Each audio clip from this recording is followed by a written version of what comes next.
সুপ্রিয় দর্শক আসসালামু আলাইকুম। আরিফাস ফুড ভিলেজের আরও একটা নতুন ভিডিও দেখার জন্য আপনাদের সবাইকে ওয়েলকাম জানাচ্ছি।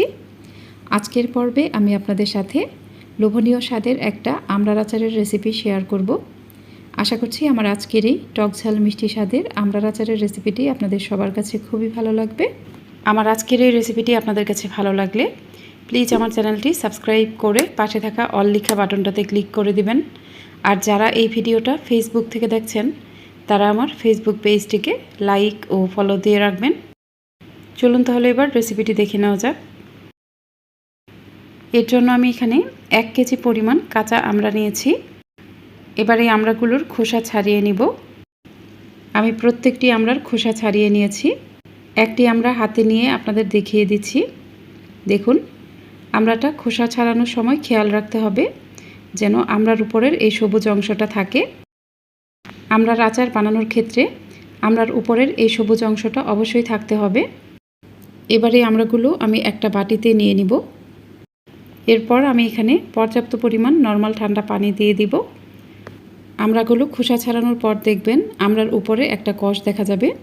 এই কষটাই খুব ভালোভাবে ধুয়ে নিতে হবে।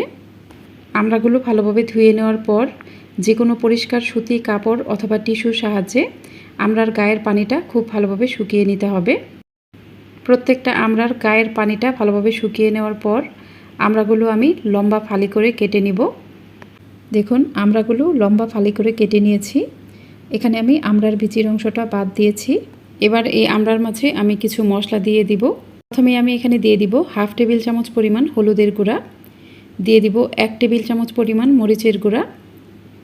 এরপর আমি এখানে স্বাদ অনুযায়ী লবণ দিয়ে দিব। আমড়ার সাথে মশলাটা খুব ভালোভাবে মিশিয়ে নেব। এবার একটা বাটিতে নিয়ে নিব 1 টেবিল চামচ পরিমাণ মিষ্টি জিরা অথবা মৌরি। এরপর 1/2 চা চামচ পরিমাণ মেথি নিয়ে নিব। এরপর নিয়ে নিব 1.5 টেবিল চামচ পরিমাণ সাদা সরিষা। এবার আমি এখানে 1/3 কাপ পরিমাণ ভিনেগার দিয়ে দিব। এখানে কোনো পানি দিব না, ভিনেগার দিয়ে মশলাটা ভালোভাবে পেস্ট করে নিব। মশলাটা আমি ব্লেন্ডারে পেস্ট করে নিয়েছি। এবার এই মশলার মাঝে আমি দিয়ে দিব 1 টেবিল চামচ পরিমাণ রসুন বাটা, দিয়ে দিব 1 টেবিল চামচ পরিমাণ আদা বাটা। এরপর দিয়ে দিব 1/2 টেবিল চামচ পরিমাণ ধনিয়ার গুঁড়া, দিয়ে দিব 1/2 টেবিল চামচ পরিমাণ জিরার গুঁড়া। এই মশলাগুলো দেওয়ার পর আমি এটা আবারও পেস্ট করে নিব। মশলাটা পেস্ট করে নেওয়ার পর আমি আচার বানাতে চলে যাব। প্যানে দিয়ে দিব 1.25 কাপ পরিমাণ সরিষার তেল। তেলটা গরম হয়ে গেলে আমি এখানে দিয়ে দিব 1 চা চামচ পরিমাণ পাঁচফোড়ন। এরপর দিয়ে দিব 1/2 চা চামচ পরিমাণ কালো জিরা। এরপর 5 থেকে 6টি শুকনা মরিচ দিয়ে দিব। এই মশলাগুলো আমি ভালোভাবে ভেজে নেব।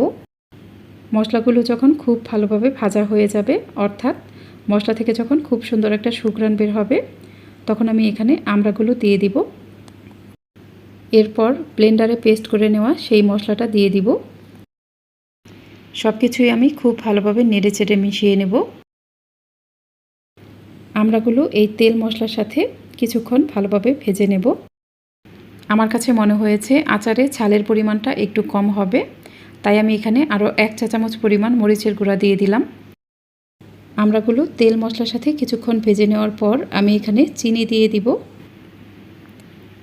আমি এখানে 1/2 কাপ পরিমাণ চিনি দিয়ে দিব। এখানে মিষ্টির পরিমাণটা আপনারা অবশ্যই নিজেদের টেস্ট অনুযায়ী দিবেন, তবে আমার কাছে মনে হয় এখানে 1 কেজি আমড়ার জন্য 1/2 কাপ চিনি একদম পারফেক্ট হবে। চিনি দেওয়ার পর আচারে অনেকটা পানি উঠে আসবে। চিনি থেকে উঠে আসা পানি দিয়েই আমড়াগুলো সিদ্ধ করে নিতে হবে। প্যানটা ঢাকনা দিয়ে ঢেকে দিব এবং চুলার মিডিয়াম আঁচে 15 থেকে 20 মিনিট পর্যন্ত সময় নিয়ে আমড়াগুলো সিদ্ধ করে নিব। প্রায় 20 মিনিট পর ঢাকনাটা খুলে নিব। আচারটা ভালোভাবে নেড়েচেড়ে দিব।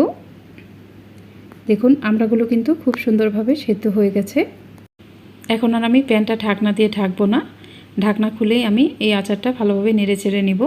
এই পর্যায়ে আমি এখানে সামান্য পরিমাণ ফুড কালার দিয়ে দিব। এটা অপশনাল, আপনাদের হাতের কাছে যদি ফুড কালার না থাকে তাহলে না দিলেও চলবে। আমি শুধুমাত্র দেখার সৌন্দর্যের জন্য এখানে ফুড কালারটা দিয়েছি। এই পর্যায়ে আমি এখানে 1/2 চা চামচের মতো বিট লবণ দিয়ে দিব। বিট লবণটা দেওয়ার ফলে আচারের টেস্ট কয়েক গুণ বেড়ে যাবে। আচারটা আমি অনবরত নাড়তে থাকব। আমার আচারটা প্রায় হয়ে গেছে। আচার থেকে যখন তেলটা বের হয়ে আসবে এবং এটা যখন প্যানের গা থেকে একদম উঠে আসবে তখন বুঝবেন আচারটা হয়ে গেছে। আচারটা হয়ে গেছে। এখন আমি প্যানটা চুলা থেকে নামিয়ে ফেলবো। আচারটা পুরোপুরি ঠান্ডা হয়ে যাওয়ার পর একটা পরিষ্কার কাচের বয়ামে এটা সংরক্ষণ করবেন। এই আচার নর্মাল তাপমাত্রায় 1 বছর পর্যন্ত ভালো থাকবে। আপনারা অবশ্যই এইভাবে আচারটা একবার বাসায় ট্রাই করবেন, দেখবেন আচারটা খেতে অনেক বেশি মজার হয়। আর আপনাদের রেসিপিটি কেমন হলো আমাকে অবশ্যই কমেন্ট বক্সে জানাবেন। আশা করছি আমার আজকের এই টক ঝাল মিষ্টি স্বাদের আমড়ার আচারের রেসিপিটিও আপনাদের সবার কাছে খুবই ভালো লেগেছে। যদি ভালো লাগে তাহলে অবশ্যই আমার চ্যানেলটি সাবস্ক্রাইব করে পাশে থাকা অল লেখা বাটনটাতে ক্লিক করে দিবেন।